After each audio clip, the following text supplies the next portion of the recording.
A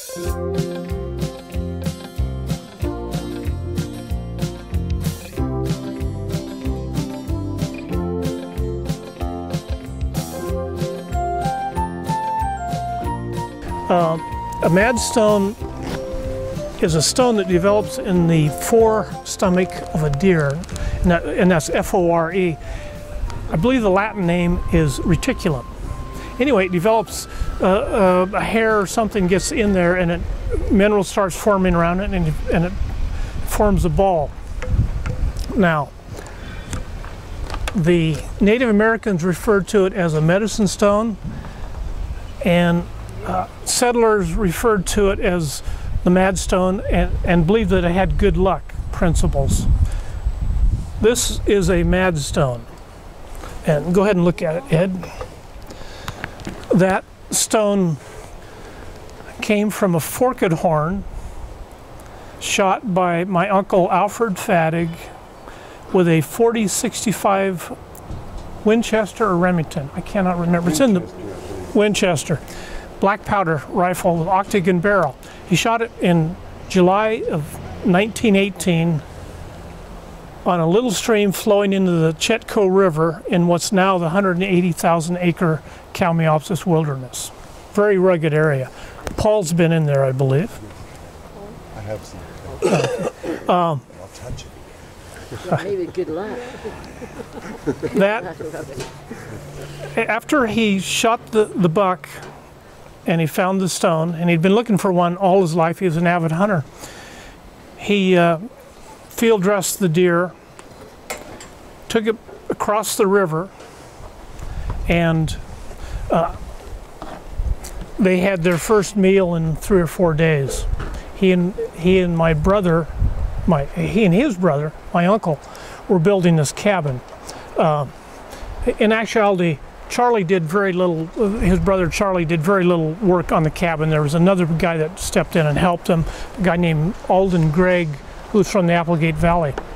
And Alden was 17 at the time. But anyway, my uncle named that stream the Madstone Creek, and you can see it on the map, the National Forest map, and he called the cabin the Madstone Cabin, and hence the name of the book, Madstone. Now, as a kid growing up in Kirby, I had heard about the Madstone Cabin all my life, and I'd heard these wild stories about the Madstone and how it came about. My uncle Charlie lived with us. He had a little cabin on our property, and he was, to be polite, a curmudgeon. He was a lifelong bachelor and hated little kids. I'm a twin. There are 2 other sets of twins in my family, 14 months apart. My mom and dad met. They were in their both. My dad was almost 40, and my mother was mid-30s or so, and they'd been married before. But in any case, they made up for lost time by having 5 kids in 3 3/4 years. 2 sets of twins, 14 months apart. So you get back to Uncle Charlie. He really disliked little kids, and having 2 sets of twins coming up to his place and jabbering and asking him questions, it really irritated him, and he was really a cranky old guy. But anyway, when they were drafted in 1918, they had decided a year earlier rather, that they were going to evade the draft, and they didn't have any formal education. Uncle Charlie had never been inside a classroom, ever.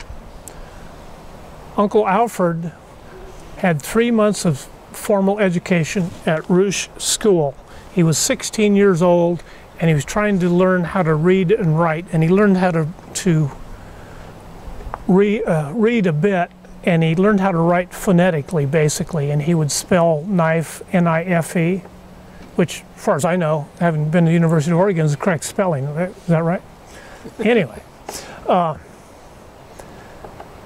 so when they were drafted, they didn't have the educational wherewithal to fight the draft. They didn't know how. Their parents were uneducated, and so they just lit out for the hills. And so anyway, I knew about this story all my growing up years. My dad died when I was a kid, so I didn't get to know him very well. My uncle Charlie died when I was 14, I believe. And Alfred disappeared in 1927. I was working for the Anchorage Times up in Alaska when I learned from one of my brothers that Uncle Alfred was still alive, living near Dallas, Texas, and he was 96 years old. I and my older brother flew down there, and I spent a week interviewing him because I knew that one day I was going to write a book about the Madstone cabin, because that was, I've interviewed the President of the United States. I've interviewed a number of people. I've worked on more than 14 newspapers from Anchorage down to the Bay Area. But this story was the most phenomenal story I've ever come across. So I had to find out why they did what they did. And it took me 30 some years interviewing World War I vets, a number of folks who lived here, and some of whom knew Alfred and Charlie Fattig. So when I talked to Alfred, I'm of no religious persuasion whatsoever. I got more questions, I have no answers. My Uncle Alfred was a devout Christian, and my Uncle Charlie was a devout atheist. So they spent 3 years together back in the mountains, and they spent 3 years arguing and fighting with each other. They didn't fight the war, but they fought each other, right? So I came to know Alfred in that week that I interviewed him, and he died less than a year later, age 97. Quite a fascinating character.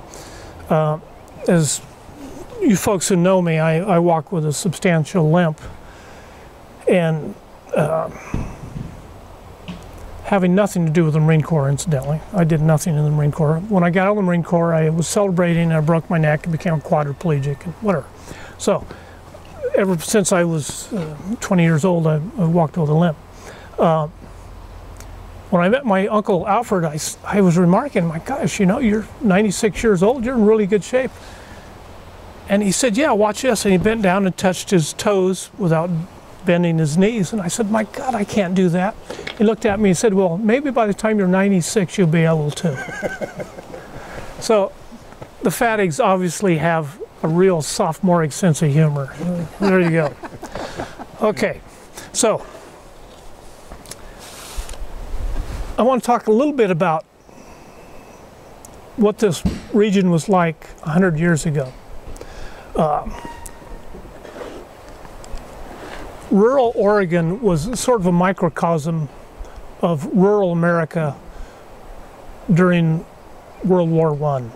There were people who were, by and large, ultra-patriotic, and so when there was a war, they were all marching to that drum, and they were not too keen on people who were what they called slackers. My grandparents, Jonas and Harriet Viola Fattig, who homesteaded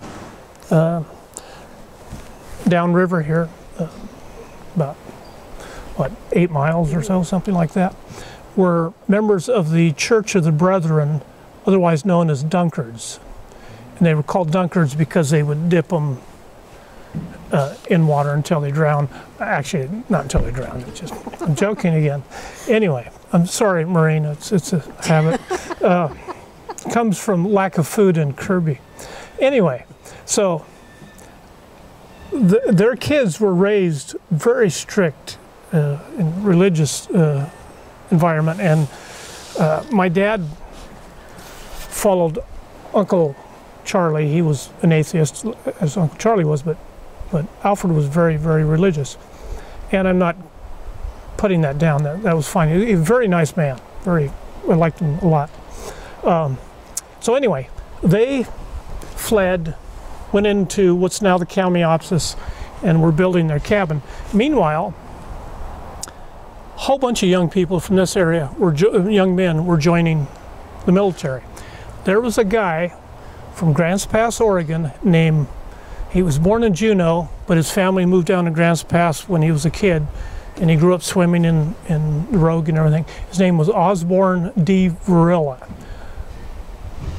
He joined the Army in Grants Pass, Oregon, and I can't remember the exact date, but on October 21st, I think it was, 1917, the first shot was fired against the German forces by members of the AEF, American Expeditionary Force. Corporal D. Varilla was the one who fired the first shot, the very first shot by American forces in World War I, and he was from Grants Pass, Oregon. This is verified by a book he wrote called The First Shot for Freedom, I believe it was called, and it was published by the U.S. Army. Corporal D. Varilla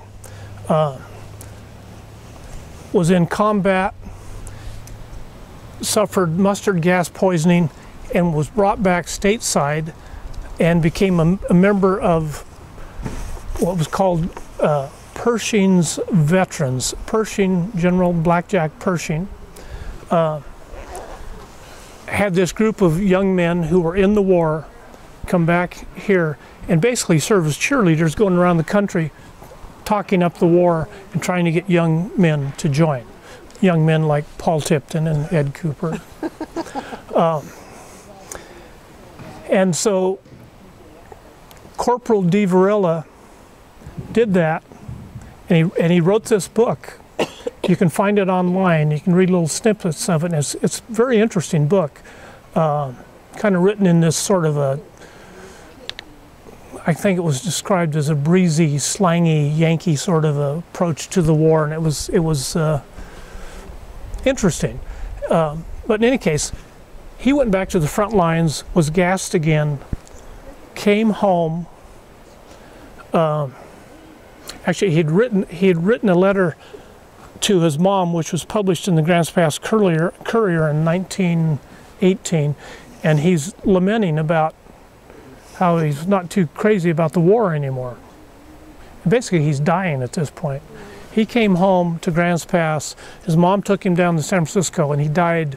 He was 20 years old.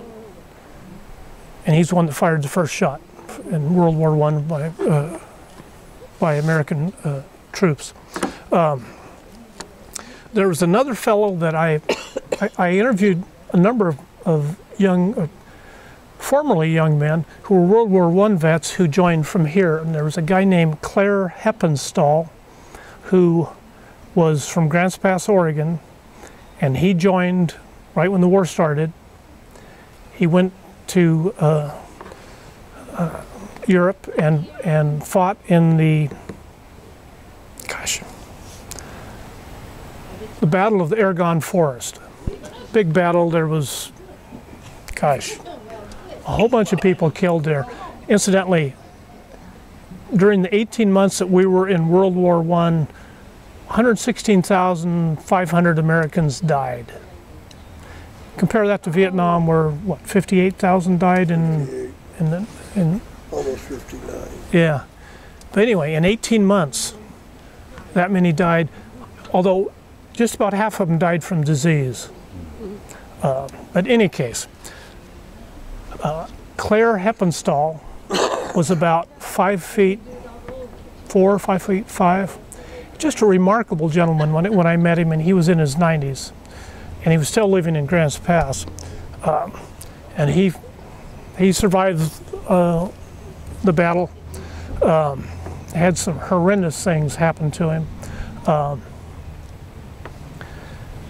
and I asked him, when it was all said and done, was it worth it? He said, I don't think so. Didn't make any difference. So there are some wars that are worth fighting, and there are some wars that aren't, and I guess we all have to decide which are which.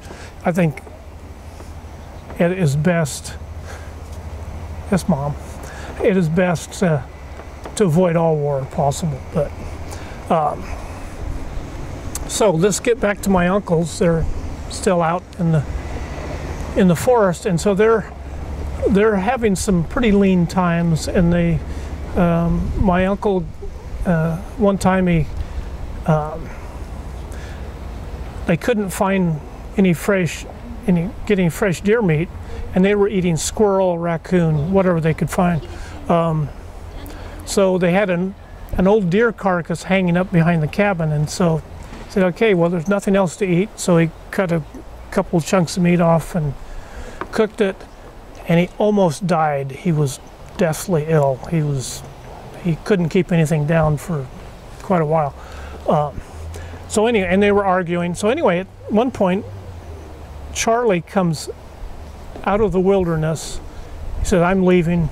And he goes to Josephine Creek, and he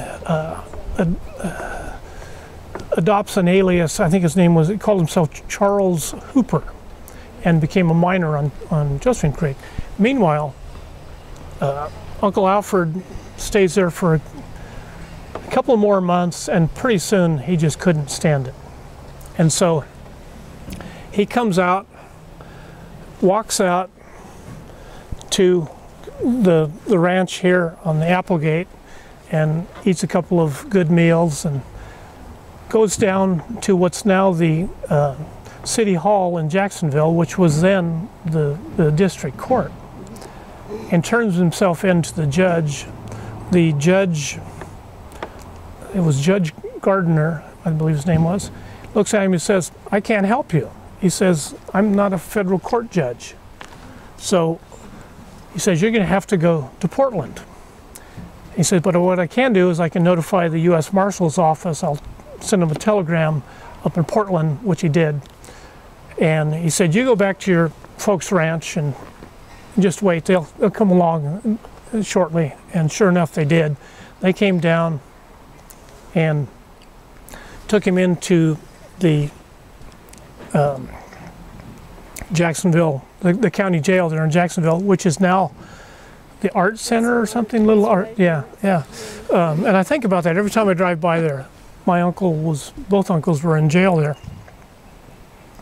So they kept him for a couple days, and then they take him in shackles up to on the train up to Portland, where he is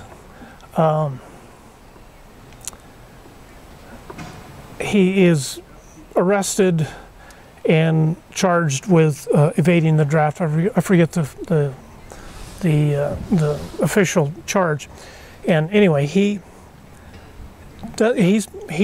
decides to be his own attorney. This guy with 3 months education. And the district attorney there, D.A. Reams, District Attorney Reams, R-E-A-M-E-S, quite an interesting guy. He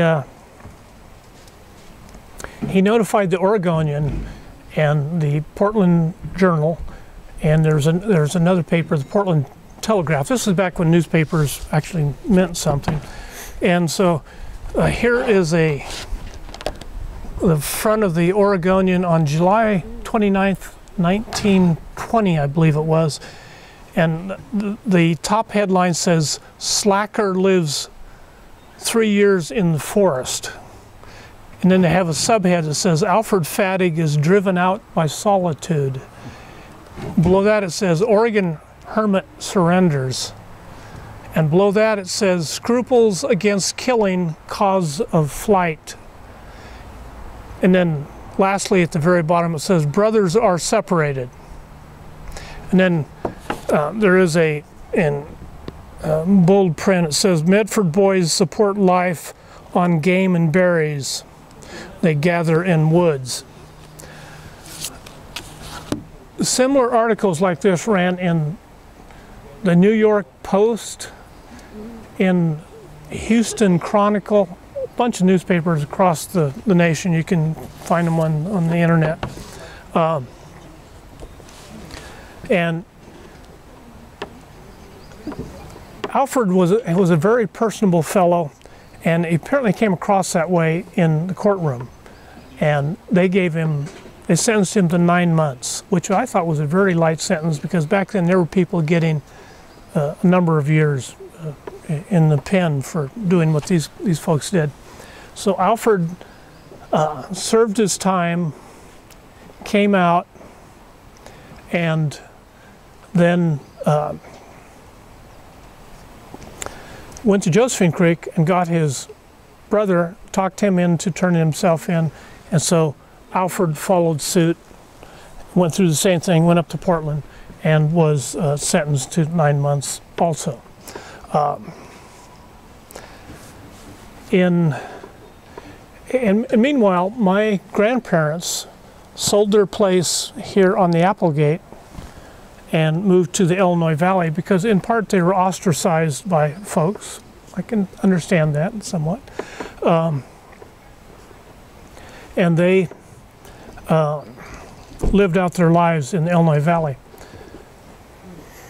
Alfred in 1927 disappeared. Just totally disappeared. Nobody knew what happened to him, and then, as I alluded to earlier, I'd found out he was still alive and living near Dallas, Texas. Well, 1986. When he moved to Texas, he met this lady who had 6 little kids, and she was widowed, and they got married, and he raised the kids, and I met some of those kids who were adults at that point, and they all called him Dad. They loved him very much, and I just thought that was a kind of a nice ending to his pretty rough ways as a young man.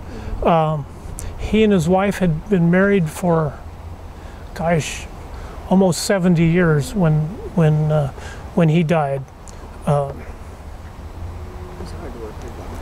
Pardon me? He's a hard worker. Yeah, he was a very hard worker. He was a farmer. But anyway, I again wrote the Madstone book based on my desire to find the answers. And I'm not sure if I found all the answers, but I did. I found some of them.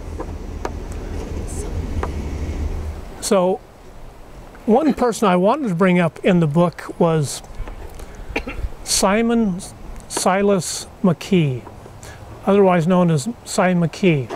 When my uncles were back in the mountains, they didn't have very many people to turn to, but they had Cy McKee. And he had several cabins up in the mountains there. He was a miner. And he had fought, I believe, in the Modoc War. And Glenn Smith rather, also felt that was probably the war that he was in, the Modoc War. And he got some kind of a stipend from that war. And my uncle Alfred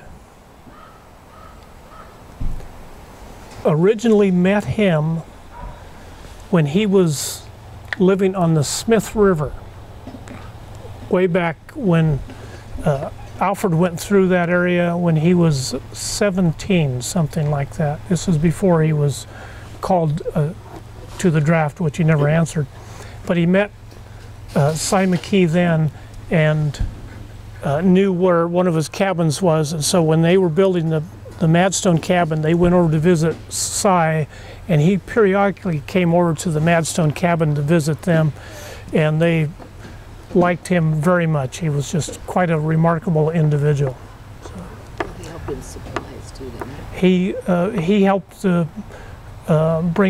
he brought in them supplies periodically, and I think they in kind, because they occasionally would come into the Kirby store or the general store the Decker General Store in Waldo, and they were using aliases at that point.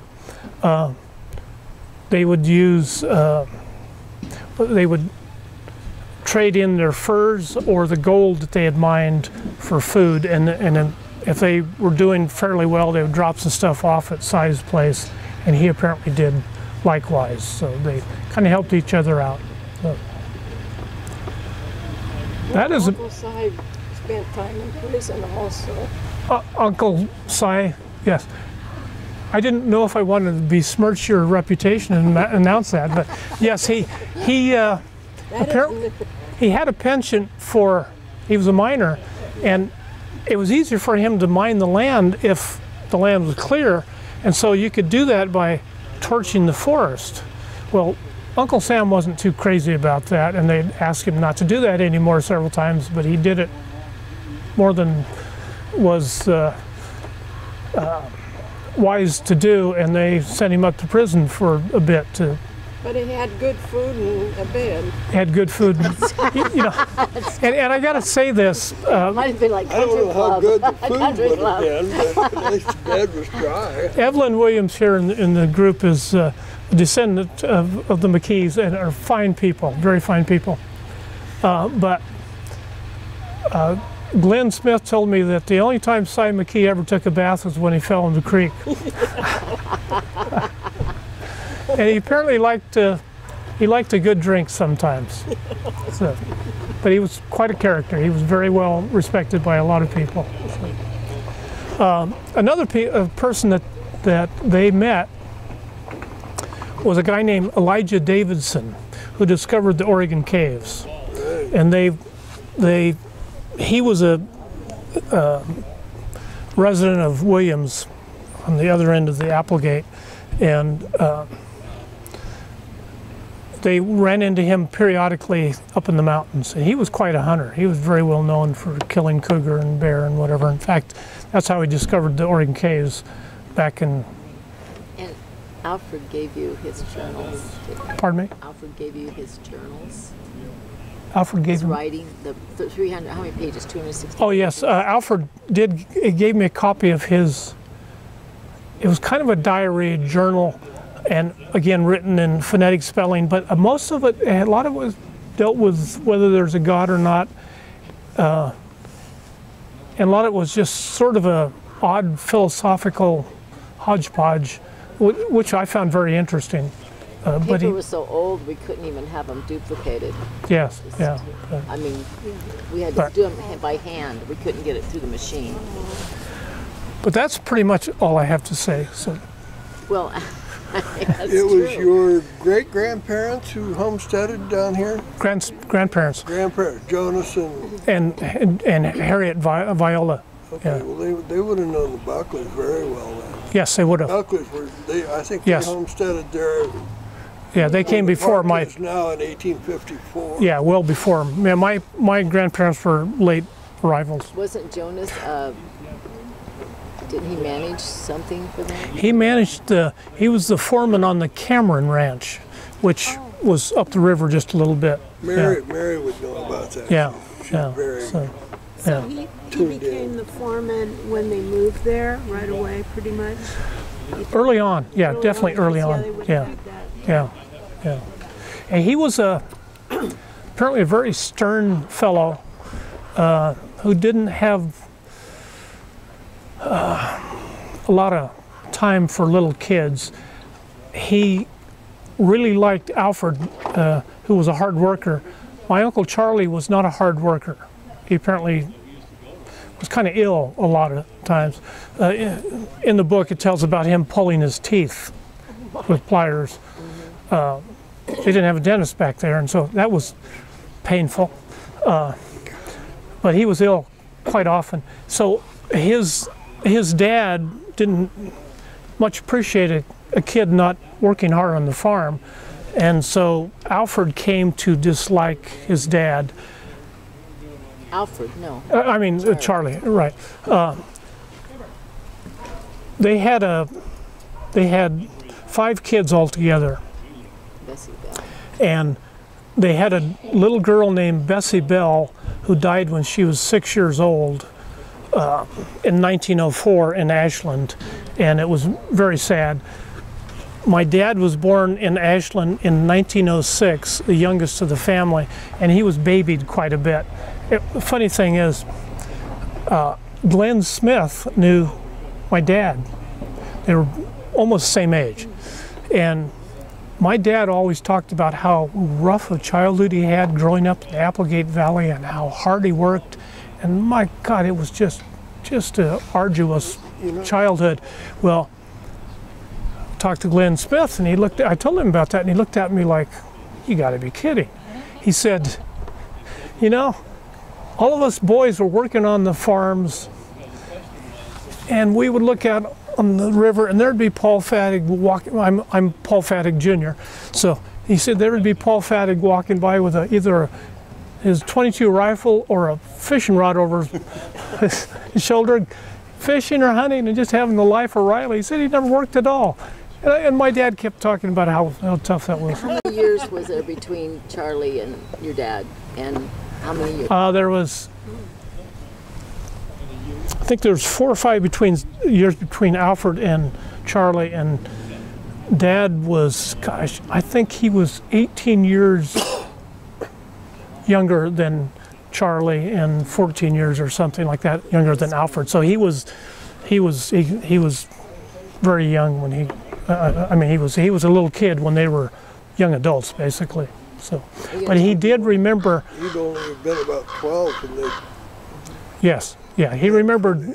Yeah, yeah, he remembered when my grandparents would take the wagon with some supplies and meet the brothers over past Williams and resupply them at night.